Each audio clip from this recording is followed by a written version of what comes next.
ప్రజలార్ దేవుని నామానికి మహిమ కలుగును గాక.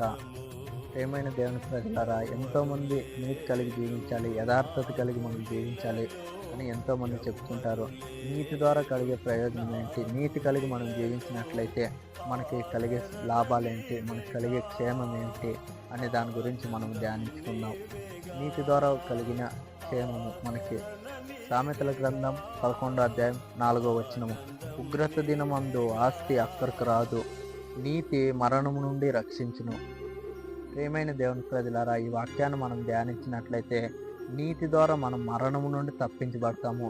ఎంతోమంది ఆస్తిని సమకూర్చుకుంటారు, ఆస్తిని, అంతస్తుని, డబ్బుని సమకూర్చుకుంటూ ఉంటారు. కానీ వాక్యం సెలవిస్తుంది, ఉగ్రత దినమందు ఆస్తి అక్కరకు రాదు అని మాట్లాడుతున్నాడు. రెండోదిగా ఏమంటున్నాడంటే, మా నీతి మరణం నుండి తప్పించబడుతుంది అని మాట్లాడుతున్నాడు. ఆనాడు నోవాహు ఒక్కడే నీతిమంతులుగా కనబడ్డాడు. నీతిమంతులుగా కనబడినప్పుడు దేవుడు అతనితో దర్శించి ఆయన మాట్లాడాడు, ఈ లోకాన్ని నేను జలప్రవాహంతో అంతం చేయకపోతున్నానని ఆయన మాట్లాడినప్పుడు ఆయన అందరికీ చెప్తున్నాడు, మీ ఆస్తి అక్కడికి రాదు, మీ అంతస్తులు మిమ్మల్ని మరణం నుండి తప్పించలేవు. దేవుడు మాట్లాడుతున్నాడు, జలప్రవాహము రప్పిస్తున్నాడు, ఈ భూమి మీద అంతం రాబోతుంది అని ఎంతోమందికి నోవాహు చెప్పినప్పుడు, సువార్త ప్రకటించినప్పుడు వారు అతన్ని ఎర్రివాడుగాను, పిచ్చివాడుగాను, పనికిరాని వాడుగాను చూశారు. కానీ దేవుడు అతని నీతిమంతుడుగా ఉన్నాడని అతనికి ఆలోచన చెప్పి ఉన్నాడు. ఆలోచన ఏమిటంటే, సామెతల గ్రంథం 11వ అధ్యాయం 5వ వచనం, యథార్థవంతుల నీతి వారి మార్గమును సరళము చేయును, భక్తిహీనుల తన భక్తిహీనత చేత పడిపోవుదురు. ప్రియమైన దేవుని ప్రజలారా, ఈ వాక్యాన్ని మనం ధ్యానించినట్లయితే నోవాహు యథార్థంగా దేవునికి కనబడ్డాడు, నీతిమంతుడుగా దేవుడు కనబడ్డాడు.